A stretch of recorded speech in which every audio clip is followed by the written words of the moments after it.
Stop believing in ethanol cars, please! You guys just don't want to admit that electric cars are going to be the future of our transportation here in the US. But here's why ethanol-powered cars are not as good of an alternative to fossil fuel cars as electric cars. Ethanol can be produced from different sources, but the main source here in the US is from corn. So we would need to grow bushels of corn to be able to make enough fuel to use as ethanol for all of the cars in the US. The only issue is that ethanol is 30% less efficient than gasoline. So we have to make sure that we account for that.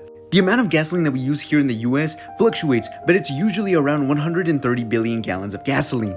Ethanol is only 2/3 as efficient as gasoline, meaning that we need 30% more gallons of ethanol to be able to produce the same amount of energy as these 130 billion gallons of gasoline.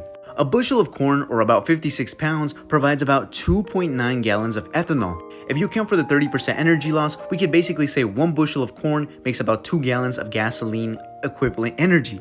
So we would need about 65 billion bushels of corn to be able to produce the same equivalent energy of ethanol. And here in the US, our consumption of corn in all aspects, fuel, food, grain, it is about 12 billion bushels. So we need to quintuple the amount of corn production just to sustain the cars, not even to sustain our food sources or our grain.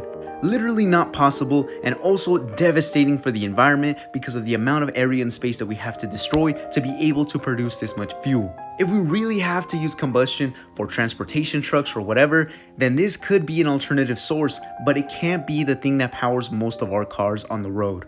That's where our best alternative is still electric cars. I'm your science plug. Follow for daily science facts.